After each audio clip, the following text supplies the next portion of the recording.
प्रश्न क्रमांक 1, खालीलपैकी कोणती कसोटी त्रिकोण एकरूपतेची नाही? बा कसोटी याचा अभ्यास आपण केलेला होता. कोबाको कसोटी ही सुद्धा आपण पाहिलेली. बाकोबा कसोटी ही सुद्धा आपल्याला कसोटी अभ्यासात होती, परंतु को कसोटी ही आपल्याला अभ्यासामध्ये नव्हती. तर याचा अभ्यास आपण इयत्ता 9वी मध्ये करणार आहोत. समरूपतेची कसोटी यामधून आपल्याला को कसोटी याचा अभ्यास करायचा आहे. त्यामुळे एकरूपतेची नाही, ही कसोटी एकरूपतेची नाही असा आपल्याला प्रश्न विचारलेला होता. तर या प्रश्नाचं उत्तर येईल पर्याय क्रमांक 4. खालीलपैकी कोणत्या माहितीच्या आधारे चौकोन रचना करता येत नाही? 3 बाजू व 2 कर्ण दिला असता चौकोन रचना करता येईल. 1 बाजू व 4 कोन दिले असता आपल्याला चौकोन रचना करता येणार नाही. या प्रश्नाचं उत्तर येईल पर्याय क्रमांक 2. पाहूयात पुढील प्रश्न. कोणत्या त्रिकोणाचा शिरोलंब संपादबिंदू, मध्यगा संपादबिंदू व कोन दुभाजकांचा संपादबिंदू एकाच रेषेवर असतात? लघुकोन त्रिकोण, समद्विभुज त्रिकोण, काटकोन त्रिकोण, विशालकोन त्रिकोण. तर या प्रश्नाचं उत्तर येईल पर्याय क्रमांक 2 समद्विभुज त्रिकोण. प्रश्न क्रमांक 74, शेजारील आकृतीच्या आधारे खालील 2 विधाने दिली आहेत.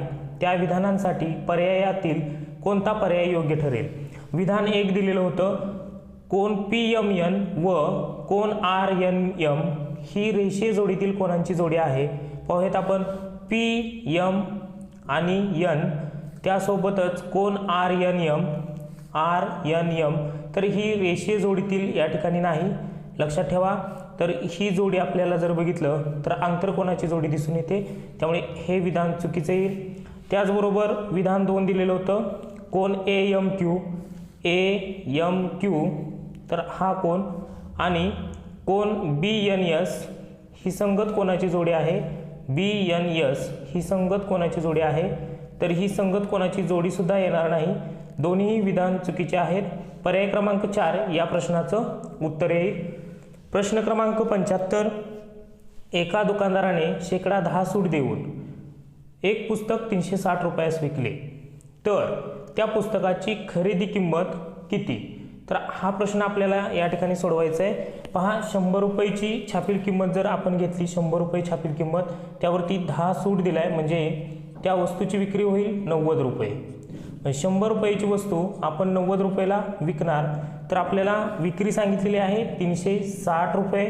तर आपल्याला छापील किंमत या ठिकाणी म्हणजे खरेदी किंमत या ठिकाणी आपल्याला काढायची आहे.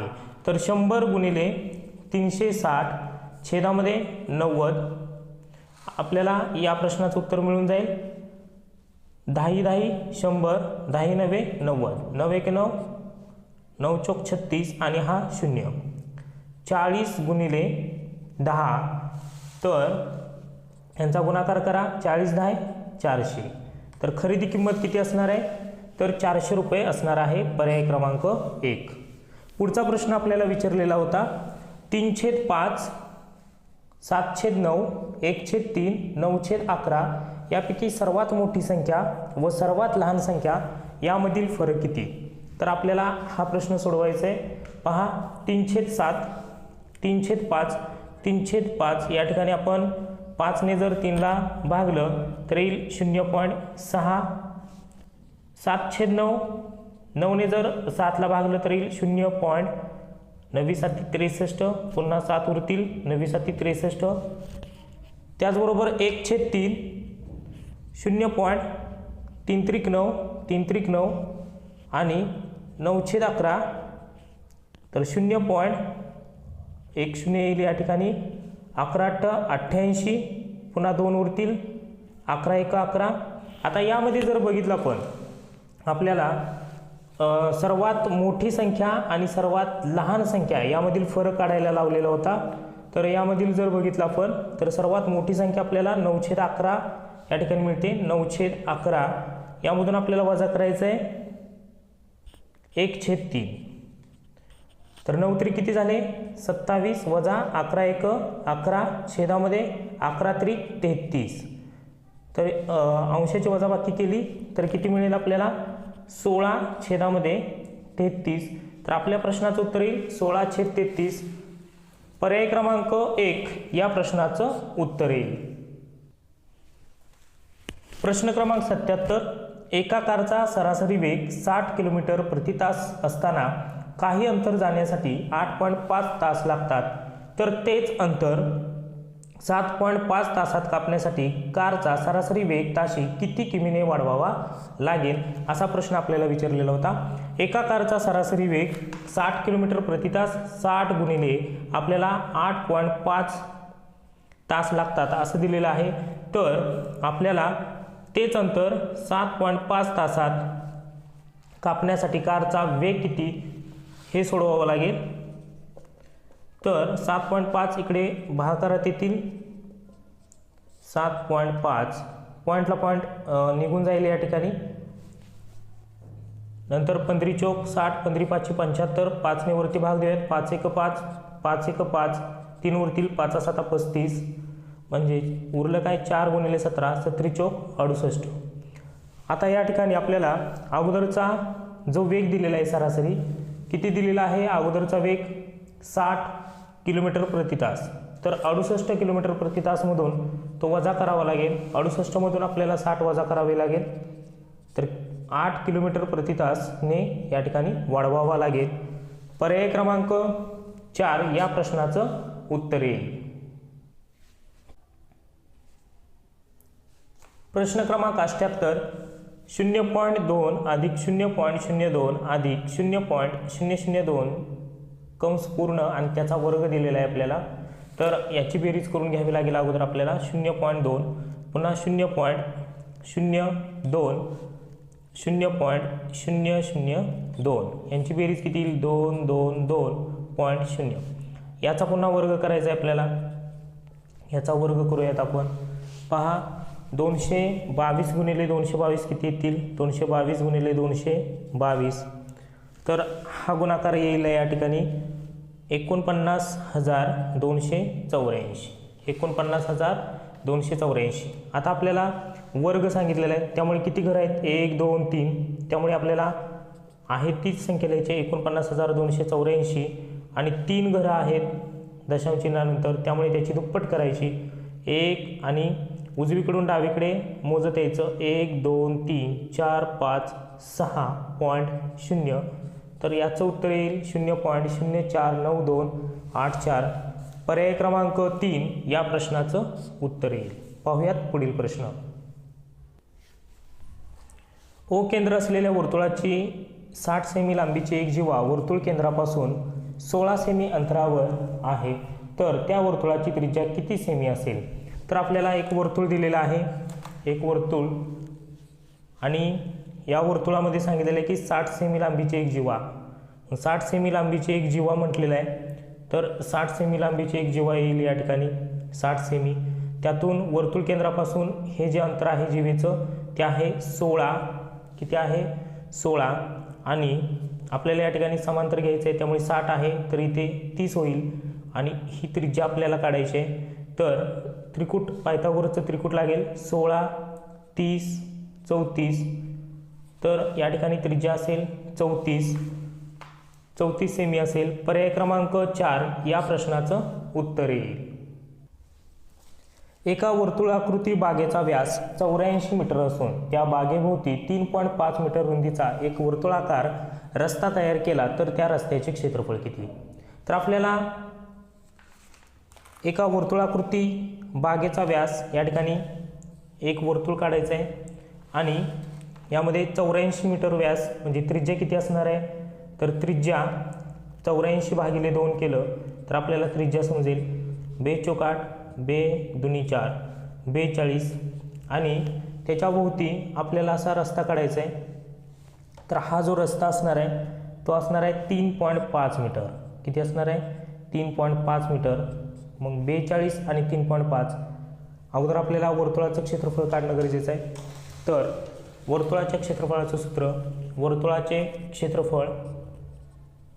क्षेत्रफळ बरोबर पाय r वर्ग 22/7 गुणिले अगोदरच्या वर्तुळाची क्षेत्रफळ काढून घेऊयात 42 गुणिले 42. 7 1 7 7 7 42, 22 132 गुणिले 42. हा गुणाकार येईल 5544 चौरस मीटर आतील वर्तुळाचं क्षेत्रफळ आलं. आता रस्ता दिलेला आहे 3.5, त्यामुळे आपल्याला 42 प्लस 3.5 करावं लागेल, म्हणजे त्रिज्या किती मिळेल आपल्याला, तर 45.5 मीटर. आता या ठिकाणी पुन्हा 22/7 गुणिले 45.5 गुणिले 45.5, तर या ठिकाणी याला भागलं तर 742. पुन्हा या ठिकाणी 3 उरतील, 7×5 35 आणि हा पॉईंट 22 गुणिले 6.5 गुणिले 45.5. तर हा गुणाकार केला आपण तर हा गुणाकार येतो 6506.5. आता आपल्याला क्षेत्रफळामधून क्षेत्रफळ वजा करायचं आहे, तर वजा केल्यानंतर उत्तर काय मिळेल, 6506.5 वजा अगोदरचं क्षेत्रफळ 5544, तर आपल्याला उत्तर मिळेल 962.5 चौरस मीटर. तर हे आपल्याला उत्तर मिळेल. पर्याय क्रमांक 1 या प्रश्नाचं उत्तर येईल. 80 क्रमांकाचा प्रश्न आपल्याला सोडवायचा आहे, तो राहिलेला आहे. पहा,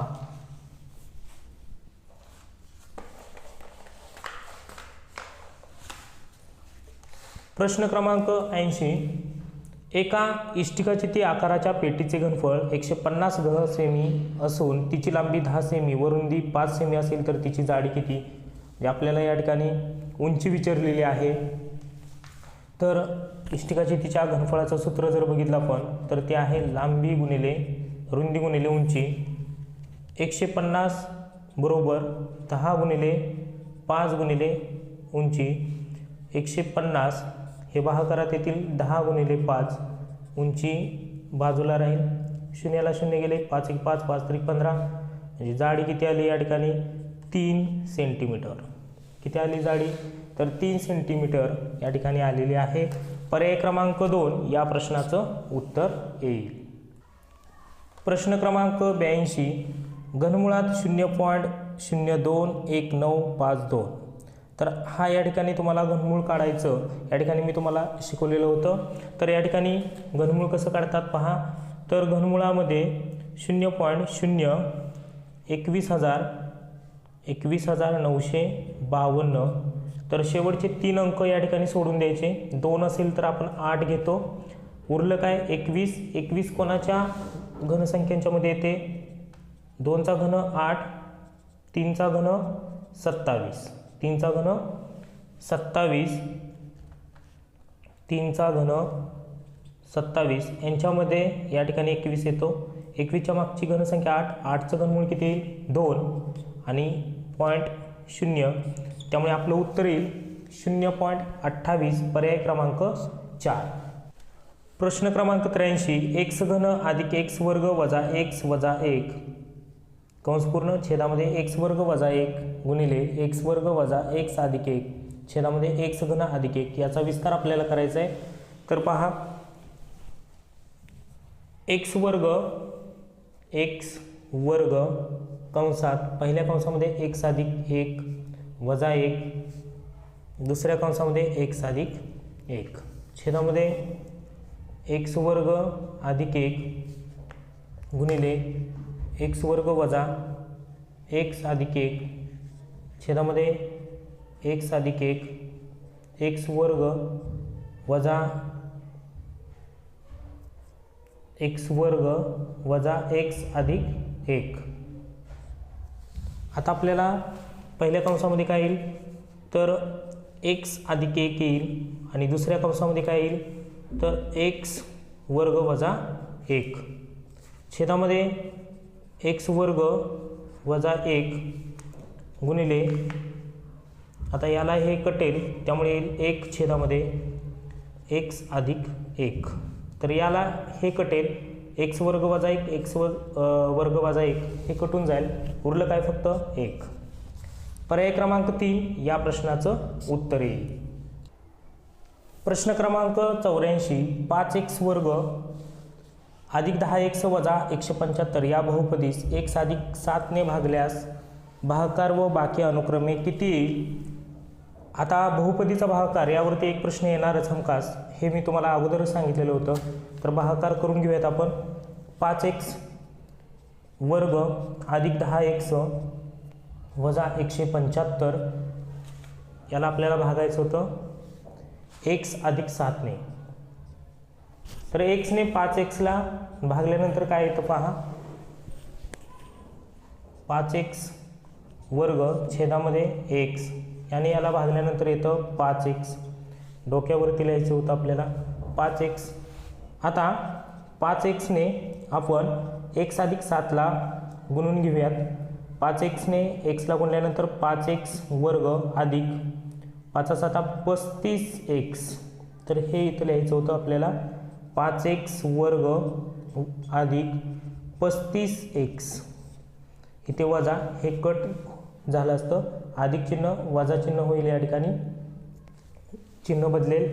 आता अधिक वजा वजा होईल, त्यामुळे इथे येईल 25x वजा 25x वजा 175. आता वजा 25xला पुन्हा आपण या ठिकाणी x ने भागणार याला, म्हणजे किती येईल वजा 25. वजा 25 या ठिकाणी लिहून घ्यायचं आहे, वजा 25. आता वजा 25 ने पुन्हा कोणाला गुणायचं आहे आपल्याला, तर x अधिक 7ला. वजा 25x अधिक, आता या ठिकाणी वजा चिन्ह येईल, या ठिकाणी वजा चिन्ह येईल, इथे वजा चिन्ह येईल, याने याला गुणल्यानंतर येईल वजा 25x ने x ला गुणल्यानंतर येईल वजा 25x वजा 25 ने, आता वजा 25 ने 7ला जर गुणलं तर किती येईल, या ठिकाणी 25 आता 175. तर हे आपल्याला लिहायचं इथं वजा 25x वजा 175. आता या ठिकाणी हे चिन्ह या ठिकाणी बदलेल, हे कट होईल, वजाचं चिन्ह अधिक होईल, हे सुद्धा या ठिकाणी कट होईल. बाकी किती येईल 0. भागाकार किती आला 5x वजा 25, 5x वजा 25 बाकी 0. पर्याय क्रमांक 1 या प्रश्नाचं उत्तर येईल. प्रश्न क्रमांक 85 5m/6 अधिक 3m/4 बरोबर 19/12. हा प्रश्न सोडवायचा आहे आपल्याला. हे समीकरण या ठिकाणी सोडवायचं होतं. 5m/6 अधिक 3m/4 बरोबर 19/12. तर या ठिकाणी आपण अगोदर तिरकस जर केला तर 4 पंचे 20m अधिक 6 18m छेदामध्ये 6 चौक 24 बरोबर 19/12.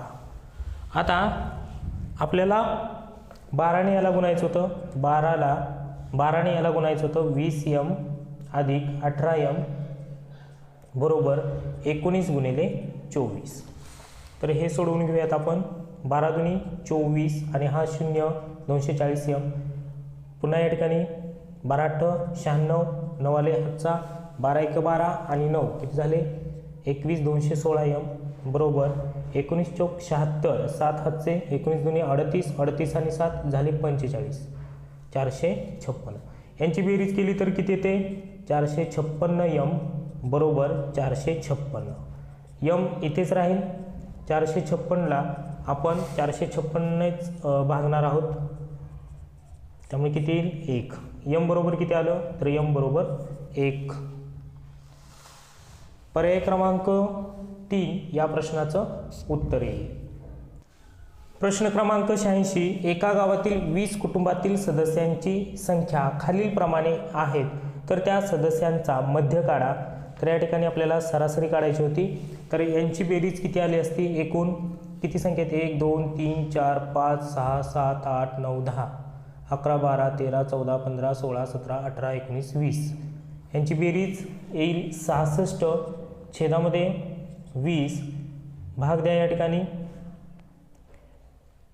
ठिकाणी जर समजा आपण 5 ने गुणलो आणि याला सुद्धा 5 ने गुणलो तर पहा 20 5 100 आणि 6 पंचे 30, 3 आला हातचा 6 पंचे 30, 30 आणि 3 33, शून्याला शून्य कटेल म्हणजे याचं उत्तर येईल 3.3. 3.3 पर्याय क्रमांक 1 या प्रश्नाचं उत्तर येईल. प्रश्न क्रमांक 87 दोन संख्यांचा गुणाकार 4107 आहे, व त्यांचा मसावी 37 असेल तर लहान संख्या कोणती? तर आपल्याला दोन संख्यांचा गुणाकार बरोबर लसावी गुणिले मसावी. तर 4107 बरोबर लसावी किती आहे? लसावी आपल्याला माहीत नाही. मसावी दिला या ठिकाणी किती? 37. 37ने आपल्याला भागायचं आहे.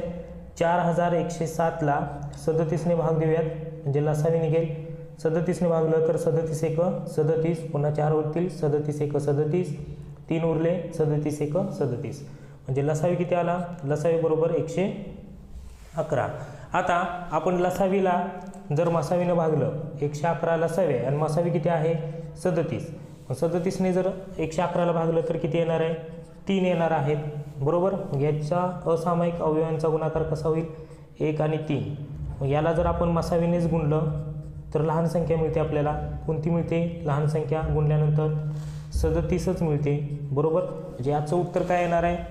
पर्याय क्रमांक 2 या प्रश्नाचं उत्तर येईल. 11 मीटर व 19 मीटर लांबीचे दोन विजेचे खांब. आता 11 मीटर आणि हा 11 मीटर आहे आणि हा 19 मीटर. हा 11 मीटर आणि हा दिलेला आहे 19 मीटर. दोन विजेचे खांब एकमेकांपासून 15 मीटर अंतरावर. 15 मीटर अंतर आहे यामधलं, 15 मीटर अंतर. तर इथे सुद्धा आपण जोडूयात 15 मीटर अंतर येईल आणि 19 मधून 11 गेलं तर किती उरणार आहे या ठिकाणी? 8. इथे 8 मीटर उरेल. तर हे जर जोडून घेतलं आपण या ठिकाणी तर आपलं एक पायथागोरसचं त्रिकूट लागेल. 8 15 17. 8 15 17 त्रिकूट लागेल. 8 15 17. तर आपल्याला विचारले की दोन्ही वरच्या टोकांना जोडण्यासाठी किती लांबीची तार लागेल? तर त्याचं उत्तर असेल पर्याय क्रमांक 1 या प्रश्नाचं उत्तर येईल. प्रश्न क्रमांक 89. दसादसे आठदाराने 20,000 रुपये मुद्दलाचे 2 वर्षाचे सरळ व्याज व चक्रवाढ व्याज यांच्यातील फरक किती? तर हा प्रश्न विचारलेला. तर या प्रश्नासाठी आपल्याला 20,000 रुपये मुद्दलाचे 2 वर्षाचे सरळ व्याज व चक्रवाढ व्याज यातील फरक किती? तर हे काढायचं होतं. तर याचं सूत्र होतं मुद्दल गुणिले दर आणि छेदामध्ये 100 गुणिले 100. तर मुद्दल होती 20,000 रुपये. 20,000 गुणिले दर होता 8 गुणिले 8 छेदामध्ये 100 गुणिले 100. 2 शून्याला 2 शून्य गेले. या 2 शून्याला हे 2 शून्य गेले. 2 गुणिले 8 गुणिले 8. 8 दुनी 16. 16 गुणिले 8. 16 8 128. तर या प्रश्नाचं उत्तर येईल 128. पर्याय क्रमांक 2 या प्रश्नाचं उत्तर येईल. एका घनाकृतीला 12 शिरोबिंदू व 18 कडा असतील तर त्यांच्या पृष्ठांची संख्या किती असं विचारलेलं होतं. तर त्याच्या पृष्ठांची संख्या काढण्यासाठी आपल्याला सूत्र मी दिलं होतं F अधिक V बरोबर E अधिक 2. तर या ठिकाणी आपल्याला 12 या ठिकाणी शिरोबिंदू या ठिकाणी दिलेले आहेत. 12 शिरोबिंदू वर्टेक्स अधिक 18 कडा दिलेत त्यामुळे कडा इथे येईल अधिक 2 आणि आपल्याला पृष्ठ विचारलेलं होतं त्यामुळे 18 आणि 2 20. 12 हे वजा होतील इकडे म्हणजे पृष्ठांची संख्या किती येईल? 8. पर्याय क्रमांक 3 या प्रश्नाचं उत्तर येईल. तर अशा पद्धतीने आपण 20 प्रश्नांची स्पष्टीकरणासह उत्तरे या ठिकाणी दिलेली आहेत. तुम्ही जर पेपर चेक केला नसेल तर पेपर चेक करून घ्या. 20 पैकी किती आपल्याला गुण मिळाले हे मला तुम्ही कमेंट बॉक्समध्ये पाठवा. ओके.